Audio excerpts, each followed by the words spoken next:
This is Creating Your Encore Career and Becoming a Silver Entrepreneur with your host, Lynn Freest. Lynn will share ideas and expert advice from people that are walking in your shoes and living their encore careers, where they want and at the pace they want. You'll start a company of one with confidence and knowledge to live a fulfilled life of freedom and ease. Lynn is a coach and leadership consultant whose mission is to show senior leaders and experts how to start something refreshing and new after a full career in the corporate environment. Welcome to this episode of Creating Your Encore Career and Becoming a Silver Entrepreneur. Thanks for listening. Well, with an encore career, the rewards are better than a cold beer on a hot day. And you can be creating value in the world beyond just winning that next pickleball game. You can work when you want, where you want, and you can do the work you love.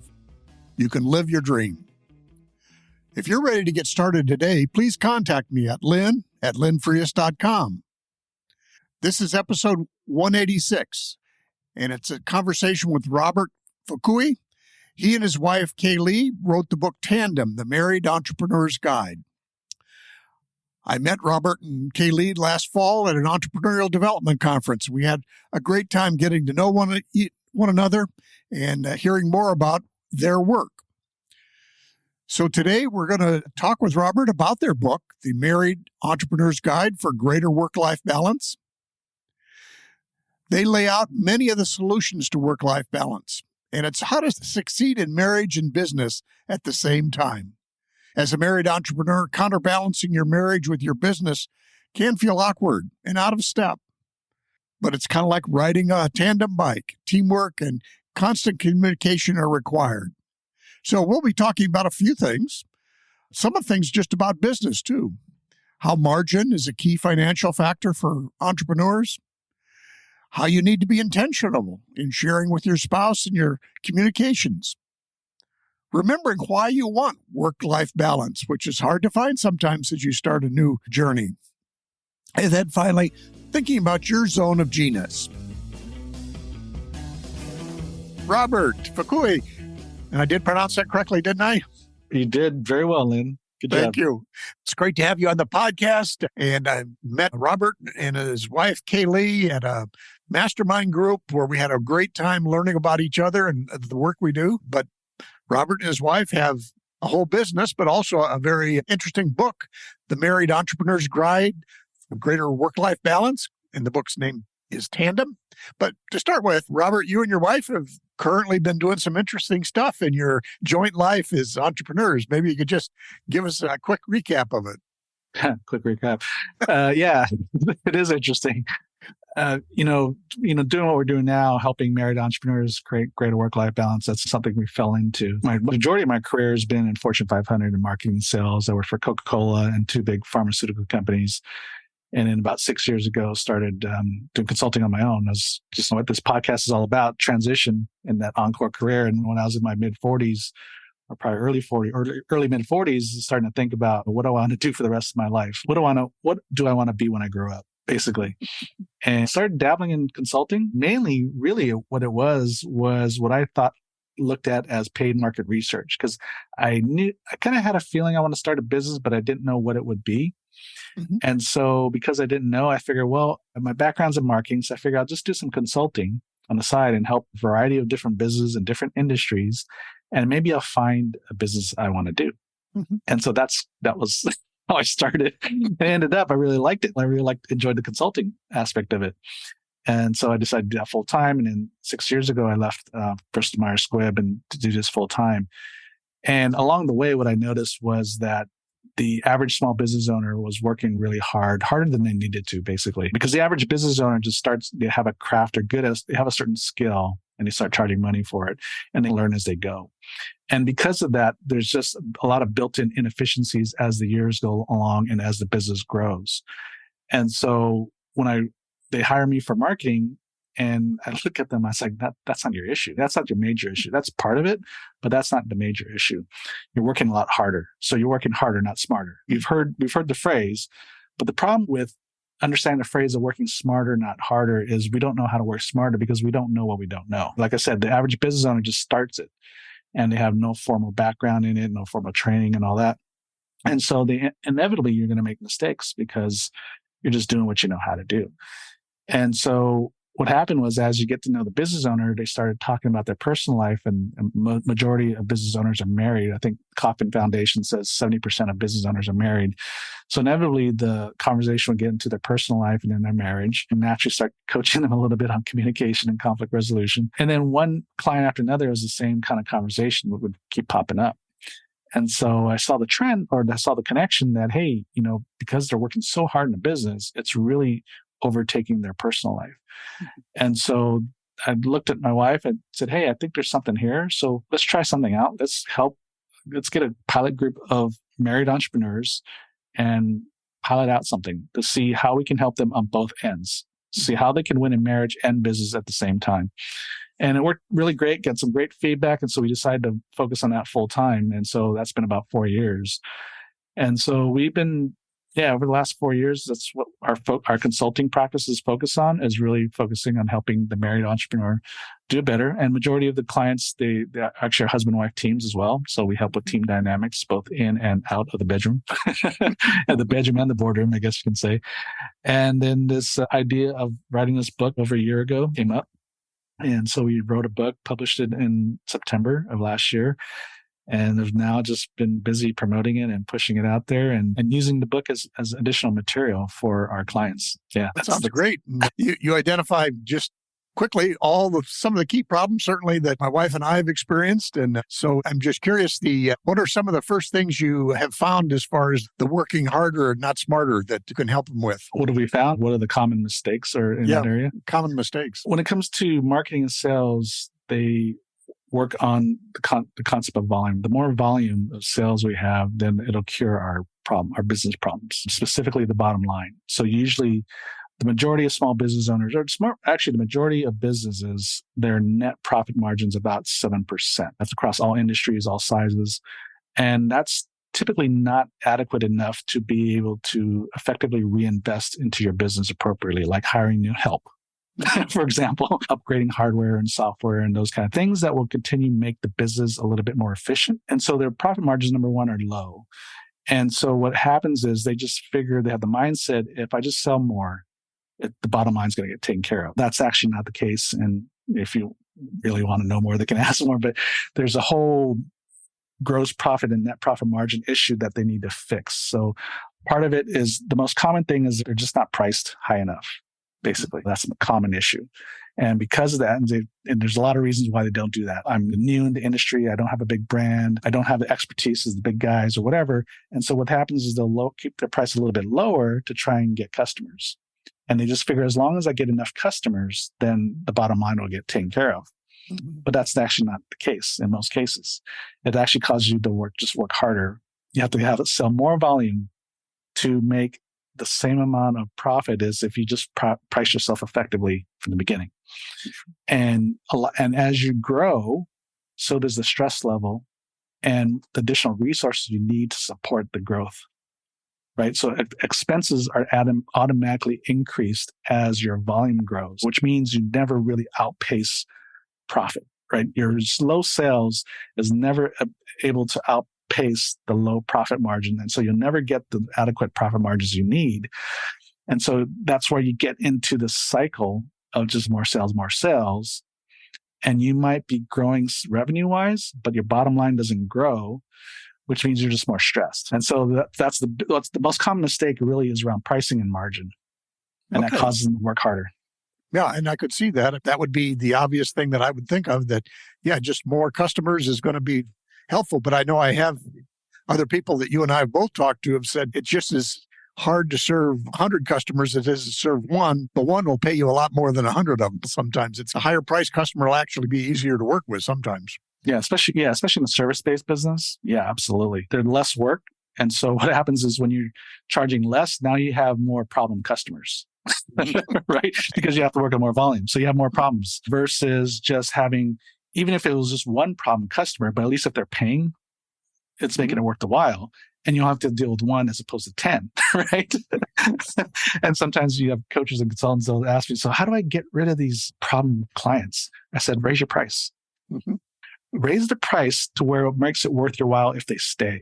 And if they don't stay, well, you just fired them without having to fire them.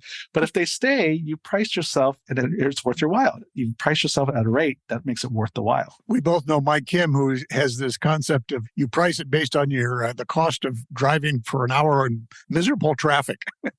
Well, Yeah. what was I think his actual thing is, how much would it take for you to drive into New York traffic for an hour? Yeah, and exactly. what's the dollars it would take? And that's your bottom price. Yep. It's not just the time, it's the frustration level. Absolutely. So I know another thing, and here again, I've been working on this with my wife, is the whole arena around communication. Because in my case, my wife is not deeply involved in my business, but how do I keep her appraised of what's going on and what am I doing off in my office or on my phone calls all different hours of the day? And I know you and your wife actually, you have daily or weekly meetings, I think, don't you? Yeah, we do have weekly meetings. So the first thing is find out from your spouse, what do you want to know about my business? How much detail? Some want a lot of detail, some want very little, but how much do you want? That's the first thing is how much detail do you want about the business? And then set up a cadence where we have weekly meetings and we work together, but we still have to have weekly meetings because it's not just about the business, but it's even about our personal life as well.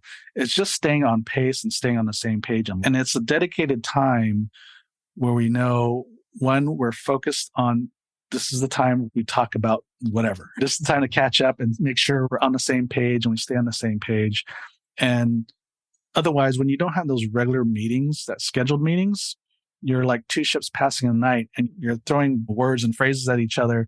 And some of it sticks, some of it doesn't. Because a lot of times, especially when you're just speaking to each other on the fly, you may not, or she may not be in the mindset or the mindset to listen. It might be thinking about picking up the kids or the grandkids, or for in your case, the next piece of content or the podcast recording or the client you got to do, right? There's things going on in our head. So when we don't have a dedicated time to talk to each other, we may not be connecting with each other, even though we're speaking at each other. Does that make sense? Absolutely. So that dedicated time is absolutely important. And then in the mornings, we start out the morning with our prayer time and then a quick connection, see what's going on and calibrate, and then we start our day. That's very quick. It doesn't take a lot of time. And then the weekly meetings are about an hour and a half. Okay. Yeah, that makes sense to have and I'll have to say that would be, while I do have long conversations with my wife, it's probably not scheduled, but you're right, having a dedicated piece of time so it's not just a drive-by passing or conversation, like you say, we may never really get the full context from each other. So yeah, that's great. Yeah. And also too, if you have, we need to talk to her about such and such. It's not, really important that we not talk about it right now. I just put it on the meeting because we have a Google sheet for our weekly meetings. And so any one of us can pop on there and add to the agenda for the weekly meeting. Okay. And so if it's something that's not urgent, we just go, but I want to get it out of my head instead of running to that room and talk to her and interrupt her in something or vice versa. We just pop it on the agenda. Okay. Oh, that's great. So basically, it's like running a business. It's interesting. We do things to effectively manage our team, stay on the same page, communication of business, so vital in our business, yet we don't take the same type of skill set and bring it into the home. Well, and I think for me, it would sound like trying to be intentional about it as opposed to just taking for granted that we know each other, we've been together for a while. That is true, but it's not the communication that often falls apart when we assume too much. Oh, exactly. I tell Kaylee all the time, I said, I'm not a good mind reader. I'm actually really terrible at it. Yeah. So if you want something, tell me or ask me. Well, even with our best intentions, though, sometimes we're going to have times when we're out of step with one another. So how do you guys recover? Because I'm sure even with your skills and processes, there are times when you end up not on the same page. And how do you recover on that? Yeah, that's the benefit of living with each other. You can hold each other accountable. When we misstep, obviously we just have to fess up to it and then see where do we miss it as far as communication. And then we just have to address it, whether if it was just like a lot of it is just assumptions or misunderstandings. And the one thing we always try to do is clarify. Mm-hmm. So a lot of times the miscommunication happens when you said earlier, the assumptions, we assume we understand what they mean, but we didn't.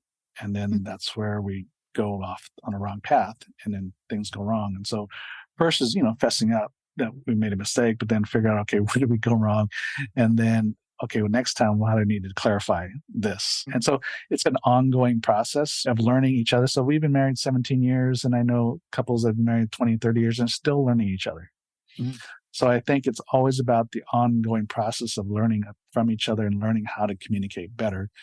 Because no matter, we've got things in place. We say, let's make sure, don't assume, clarify and all that. But inevitably, there's going to be moments when we don't. And so Yeah. it's always about reminding ourselves. I think as far as having good communication, we understand what it takes, but we just have to remind ourselves that, hey, I think we took something for granted, and it's like a refresher. We messed it. Yep. Okay, next time, got to make sure it's clarified. Let's make sure I really understand what you mean. So I was thinking back when you first started I'll say your entrepreneurial journey, you and your wife, were there any special things that happened during that early part of the transition that you can recall? That I'm sure that all informed what you're doing today, but any special things that happened back in the start of your journey that you'd like to help people avoid? Yeah, especially for people transitioning, going through encore career, bringing your spouse into that conversation early in that decision making. I think, speaking as a man, that a lot of times we try to create the solution in our head and run with it. Mhm. And the mistake I made early on is not bringing her into the conversation. I told her what I was thinking from high levels. Yeah, I'm thinking we're starting a business or whatever, but didn't really have a conversation around it. And not just getting her thoughts, but even some input and all that. I think sometimes we're afraid that either they're going to either poo-poo the idea or they're going to be critical or whatever, and we don't want to hear it. Especially if you're leaving a cushy corporate job like I did, and we're going to go into the unknown of being a business owner where our salary is not set. Right? And so when you're dealing with women are typically concerned about security, the home, making sure we have the money to pay the bills, that kind of thing. So certainly those things are going to come up. And so, that's certainly going to come up. But you got to understand too, that even though they may be concerned about security, and they may voice some concern about your move into being a business owner and getting away from the corporate job, it doesn't mean they don't agree with it. It just means they have some concerns and how we're going to deal with it. Mm-hmm. But typically what happens is when they express a concern like that, we take it as men, we take it as criticism, like she doesn't like the idea and she doesn't want me to do it. When in reality, that's usually not the fact. It's usually about how we're going to address the security issue. Sure. And those are some conversations we had to have. And when she was never opposed to the idea to begin with, because she comes from more of an entrepreneur background than I did. But one of the things, the first time I thought I was going to leave the company, it ended up they gave me a bunch of stocks and raises and all that. They in a matter of 2 weeks, they gave me a raise and stocks in November. Now, usually those things like raises happen usually at the beginning of the year, right after your reviews and all that. And stock gift, one, has never happened to me or anyone I knew within the company in the 17 years I was with them. Because this was a stock gift. It wasn't stock option. It was a gift. And they didn't know I was leaving. They didn't know I was planning on leaving. That was the other thing. But within 2 weeks in November, and I was planning to leave the company in that January, this stuff happened. This stuff comes in my lap. And I'm thinking, oh, what do I do? And I didn't want to just stay for the sake of staying because of the money. Those golden handcuffs. Mm-hmm. But at the same time, as Kaylee and I had to think, is like, it's now the right time. And so we had the discussion. I've talked to our pastor and came up, let's stay a little bit longer. Mm-hmm. And so I stayed for another 2 years. And it really turned out that those 2 years were actually very important to even continue to develop what I was doing as a consultant. Mm-hmm. And then when I was getting ready to leave the second time, it was definitely time to leave. But also Kaylee had a lot of peace in that move at that time. Mm-hmm. Where she didn't the first time I was going to leave. And she didn't express that she didn't have peace about it, but she didn't. And then the second time around, though, she did have peace about it. And I was definitely at peace about it. And so we were both at peace in the decision and then moved. So I guess the lesson here, number one, is, about bringing your wife, your spouse into the conversation early on. And don't be afraid of staying a little bit longer than you thought you would. Mm-hmm. Because a lot of times you have an idea, I'm going to leave in January. This is how it is. Right. And your wife might be, oh, I'm not quite sure. Right.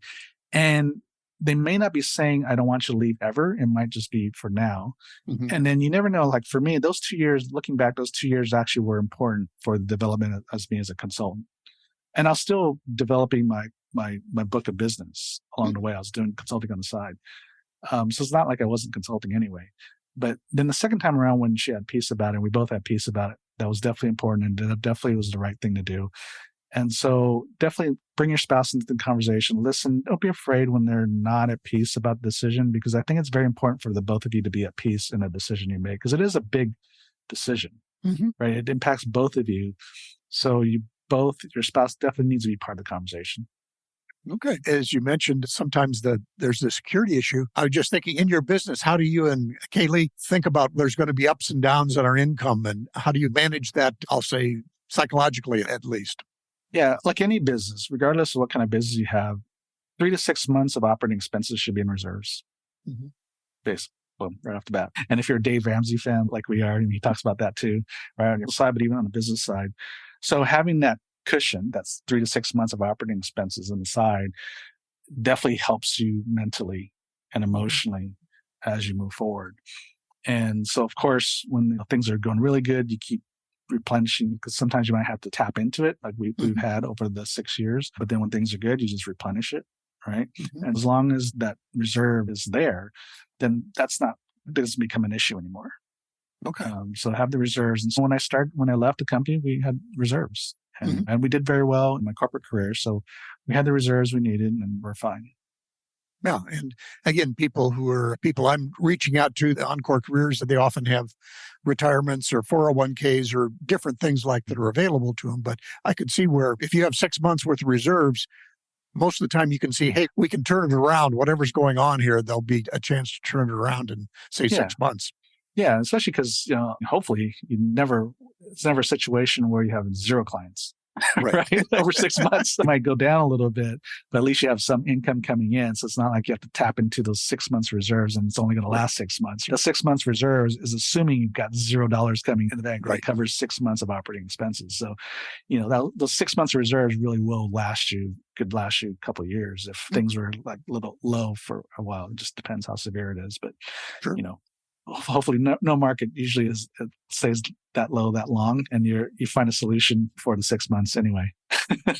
Depending on the business, obviously COVID put a cramp on some people's operations, but still it has in most cases bounced back pretty well. So even there, that was a rather once in a lifetime event, we hope, and but still that allowed people to recover. Plus, I think whenever situations like that happen, you're always thinking about how you pivot anyway, and that's your ability to pivot. That's business in general. There's always going to be ups and downs in the market anyway. And so actually, when you look at the COVID situation, it wasn't that much different than a severe recession. And in fact, it wasn't as bad as the 08, 09. It really wasn't that bad. If you look at it, it was just it was more of a scary thing because of the unknown of how this thing happened. It was like out of your control, where you basically everything has to shut down. But fortunately, as consultants, it wasn't as bad. We could still consult with businesses virtually. Right. And so for some of us, it didn't affect us at all. And fortunately for our clients, they were more, I guess you can consider that, what do you call those, essential businesses. So a majority of our clients were in the essential business area.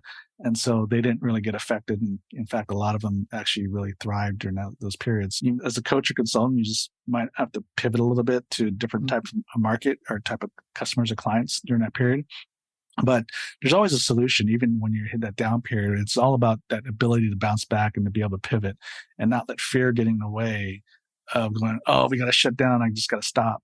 It's a no. What do we need to do to shift? And how do we be productive even in a shutdown? Like those first 2 weeks when everything was shut down, literally shut down for us. How to be more productive? How can I be productive with this time? How do we create more content? How do I do it? We did a virtual summit. Our first virtual summit was during COVID. There's things that we did that was still productive, even if we weren't getting the clients coming in on a regular flow like we were before. I was thinking too that the COVID gave everybody a chance to, I'll say, rethink their habits. That's one of the transitions I had myself and others. When you leave the corporate world, you had a certain set of habits and routines, how you did life and work. And then all of a sudden when you retire, it's great. you can do whatever you want, but that's the downside too. What do I do when I do anything I want? But that everybody in COVID kind of had that experience. And so I think it gave everybody a chance to, okay, what do I do now that I can rethink my routines and work from home or whatever it may be? Absolutely. Another topic I wanted to visit with you on, and then is the work-life balance. Again, you guys are successful, you're busy, but how do you as entrepreneurs, keep that work-life balance in front of you? You said something earlier about being intentional. And it's all being intentional. Work-life balance doesn't just happen. And I think that's one of the mistakes a lot of entrepreneurs get into. They start this business and they figure, okay, I'm going to grind it out for the first 3 years. And then once the business is humming and it's on autopilot, then I can take a step back and just have better balance, enjoy life a little bit more. And it never happens. And a lot of it because as you go in business, there's always something to do. Right? As the business owner, that's the good and bad about being a business owner is the freedom, but then also you know that there's always something to do and you're the owner, so the buck stops with you. And so you see something and you're going to go do it. Right? And so that's the curse of it. And so you've got to be intentional from the get-go of creating balance in your life because it's never going to happen unless you do it. And it doesn't even matter how much money your business makes. And we've had clients where their business financially is doing well. Their bottom line is super healthy, and yet the owner's still grinding it out and on the verge of a burnout. So it's not even a financial issue. It's more of a mindset issue. And you have to really coach them into like taking a step back. And so when it comes to work-life balance, I saw this early on in my career when my first job out of college was with Coca-Cola. And I noticed these executives and high-powered salespeople and very successful, but yet they just seem like they're in bad health. They're just grinding it out, working 12, 16-hour days. And I'm like, and then some people, I remember even in my pharmaceutical career, there's a couple of sales reps that would almost brag they haven't taken a vacation in 5 years. And I'm thinking like, why? I get paid to go on vacation. That's the stupidest thing I've ever heard. That's not take vacations. Oh, I'm so busy. I'm so busy. And I'm like, yeah, the work, so you work an extra 4 hours a day or not, the work is still going to be there. And at the same point, there's got to be a point of sanity. And so anyways, I saw how early in my career, how these successful people are grinding it out, working a lot of hours a day, financially doing well, and then their home life is suffering, their personal life is suffering, their personal health is suffering. And it's not just about your relationship with your spouse, but it's also yourself. I see people's health just go bad because the stress level is not good for your health, both physically, emotionally, and physically, or both physically, emotionally, and mentally. And so we know that there's enough data out there and science out there that shows that the stress is not good for your body, for you. And you've got to take care of yourself first. So rest is important, and not just to sleep, but I'm just talking about just disconnecting from work and from your job. And of course, when you're as a person, you're going to be better to your spouse and to your kids, right? And so creating that intentional time to have that personal time for yourself and your family is very important. And it's almost an oxymoron to a lot of high achievers that the better rested you are, the more effective and productive you are. And there's also science and data behind that. And there's all kinds of information that shows work-life balance is very healthy for you in all aspects of your life, both in your personal life and in your business. Yet we don't do it. Why? Because we're just wired to work harder for some reason. That's kind of how we're raised, right? And so it's just really taking a step back and saying, it's going to be okay. Your business is going to be okay if you take a little bit of time to rest, be with yourself, be with your family, because you're going to be better. Your relationships are going to be healthier, and you're going to be so much more effective and healthier in your business. And everybody's going to like you better. Right? Absolutely. And again, my audience, one of the things I have to encourage them is many of them are strivers. They've been at big jobs, again, working that 50 plus hours a week or whatever, saying, well, no, in your encore career, I'm guessing your goal is not to just recreate what you've been doing. You want to actually design, as I say, you want to work when you want, where you want, and do the work you love. Yeah. So you're really designing probably part-time work in a sense. Now, it may have a full-time impact, but and then the other dilemma is you start a business, inherently it's going to take a little more time as you learn how to do this thing. But that whole idea is you want to, at the end of the day, remember you're trying to do something part-time and not 50 hours a week. So how do you get to that spot? Yeah. The beauty of having your own business, and you can develop a business to scale so that it can grow beyond you, have an income beyond your own capacity. When you're working in a job, it's all your money is just tied to your own individual performance. But in the business, you can build it where your income and the performance of the business is beyond your own capacity. Because why? Because you can start to hire people, whether it's a contractor or actually part-time and full-time employees, start to delegate a lot of the responsibilities, and you just direct a ship, right? You just be the conductor. So you show up on game day and just take the wand and conduct the instruments and musicians, right? But that's the hard part, is letting go, because especially when you're coming from a corporate career and then going into business, you're so conditioned to everything falls on your shoulders that it's very hard to let go of responsibilities to other people or other things, whether it could be even automation and hardware and software. And so that's where you get stuck. And so it's really one of my favorite quotes from one of our clients when he finally got it. He says, "Oh my gosh, the less I do, the more things get done." Because he would always brag in the beginning about how well of a team he has. And yet I would notice it sounds like he's micromanaging too. Or even when he's not micromanaging, he has to be there on site. It's a construction business and he has to be there on site. It's very hard for him to get off site. And I'm like, dude, you guys, if they're as good as you say, let them do it. Leave the job site so you can do other things that's a little bit more important that will grow the business, like meeting with past clients and and when you're on site, it's not about micromanaging them, but it's really about encouraging them. Be more of a coach and a mentor than to be a boss and a manager. Right. And so the more you empower them, the more things get done, which means you don't have to work as much, right? At least the hard day-to-day work, right? And even as a solopreneur, it's easy. I start using contractors, and then there's virtual assistants, right? You can start to slowly build a team before you even hire someone part-time employee and be on your payroll. But I encourage you to do it earlier than later. Don't start to hire someone when you're stressed out. Right. Don't start to hire someone when you really need it. Because then you're stressed out. You're probably going to be so busy that you're going to say, "Oh, I don't have time to train them adequately." And so you want to hire people and bring them on before you really need them. So you have the time to train them properly, give them the right skill set, and then they can run. And then you can go do your thing and do other things like being the chief rainmaker, bringing more business or developing more content or doing the things you really love in the business. And so you got to really think about, how do I scale? How do I scale my time by delegating, automating, or delegating or eliminating some of the tasks that are bogging me down? That's not as fun in the business, but it's also not growth related. Right. We spend majority of our time in the business activities, which are not growth related. It's more administrative focus or operational focus. But as the business owner, you're probably the chief rainmaker. You want to make sure you're looking at research and development issues, vision planning, really looking at how we move the vision of the business forward as opposed to getting stuck in the day-to-day grind. Sure. Yeah. And I think both for myself and when I'm encouraging people is that try to remember where you add the most value, because so early on I decided I wasn't going to try to produce my podcast. Now I have to produce the content, but the actual production activity, at best, I'd only ever be a very mediocre sound engineer. I just never was going to get that good at it. So I hired somebody to do that stuff for me. And likewise, I have somebody that helps me get better copy in some of the things I do, because I have to provide the ideas, but I'm not the person who probably has that talent. So I encourage people to say, remember, whatever it is that you do where you add the most value, and these other things, at some point, you can try to hand off. Don't try to be the next great web designer. That's not where you add the most value in the world. Exactly. It's just like Gary Hendricks, too, in his book, The Big Leap.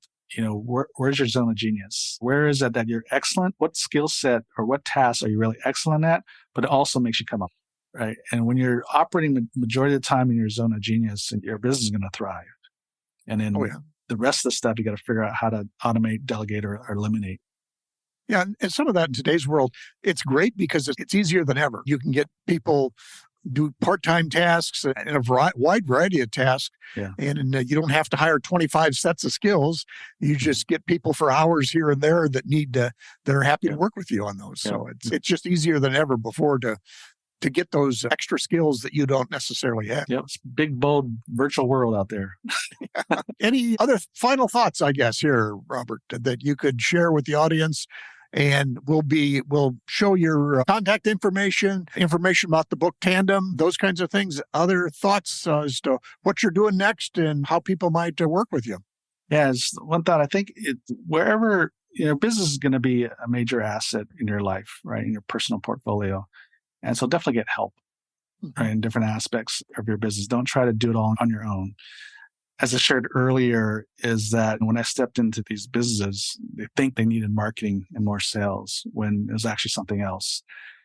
And so the first thing is don't assume you know it all and get help, because they call it blind spots for a reason. You can't see them. So find somebody, a good coach, consultant, whatever, that can help you just see your blind spots. And so you can move the business forward in a very healthy way. And so sometimes we're afraid to get for help because maybe think it's like admitting defeat or not good enough or whatever. And it's not that at all. It's just a matter of, again, we just don't know. No one knows it all, right? And so definitely get help. And when I look at whether it's the business or the things we've invested into, the things that have prospered the most are the areas where I had some kind of expert advisor or mentor or something. And the things that failed or didn't do very well is when I try to do it all on my own. And so there's a pattern. So I go, okay, it's me. It's not what I'm doing. It's not the business. It's not what I'm investing into, but it's me trying to take it all on myself and think I know it all. So definitely get help and enjoy the journey. Even as you're, especially for your audience that's transitioning, they've already had a great career. Now they're transitioning to a coach or consultant or something. You don't want to get into a situation where this encore career is bogging you down even worse than your previous job. And so definitely take the time from the outset to create greater work-life balance. Be very intentional about that. Block out time. Say, what are the non-negotiable times, both my personal time, family time, vacation time? What are the things that we definitely want to make sure I do and to have fun while we're doing this encore career? Because otherwise, this encore career may turn out to be a worse of a grind than the one you left. Right. Going into this for more freedom, yet you become more bondage to it versus, worse than when you were a W-2 employee.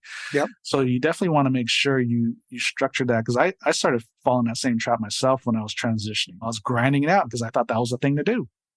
And then I was like working till 2 a.m. thinking, what the heck am I doing? Why am I even doing this? Because I think we've accepted the status quo that we got to grind it out in our business in order to be successful.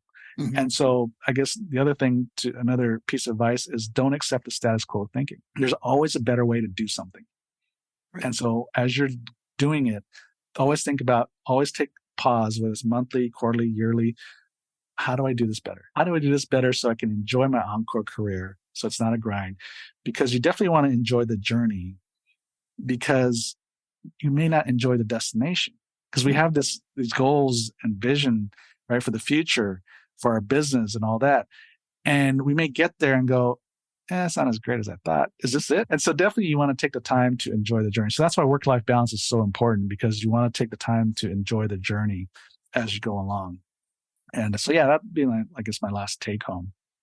Yeah, that's absolutely true. Because, and again, I think for people who are strivers and stuff, I always encourage them to maybe schedule a sabbatical if you can afford it or have it, and just do disconnect and spend some time designing that next encore career. So with all those thoughts in mind, how do I design it so it's not all consuming? But you have to, being strivers, it's hard to step away from striving sometimes. Being intentional and design your life vision that includes this encore career. What's your life vision look like, and how does this encore career fit into it?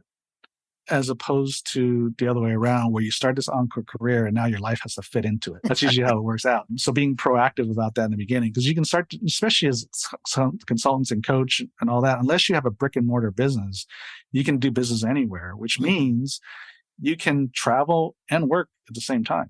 And now be careful when you have that time to enjoy where you're going. Make sure you enjoy where you're going, not just work, just keep working it. So anyways, but there's all that. But then anyways, design the business that you want, especially as an encore career. Design the business that you want so that it'll complement your life and you'll have fun as you go along. Yeah, absolutely. Thank you, Robert. I really appreciate your sharing your wisdom and thoughts. And again, we'll have the contact information so that people can check in with your book and the other resources that you and Kaylee have to offer. Again, thanks so much. All right. Thanks, Lynn. It was a pleasure. It was fun. So again, a wonderful conversation, and my thanks to Robert. We talked about some things about how margin is a key financial factor for entrepreneurs, how you need to be intentional about sharing things with your spouse and your communications with your spouse, remembering why you wanted work-life balance and why you're starting this work. And then finally, thinking about your zone of genius and how you can spend more time in it. So we'll have Robert and Kaylee's contact information in the show notes. With an Encore career, the rewards are great. You can be creating value in the world beyond just winning that next pickleball game. You can work when you want, where you want, and you can do the work you love. If you're ready to get started today, please contact me at lynn@lynnfrias.com or head over to lynnfrias.com, maybe listen to a few podcasts, and get on the email list. Thanks for listening, and we'll see you next time.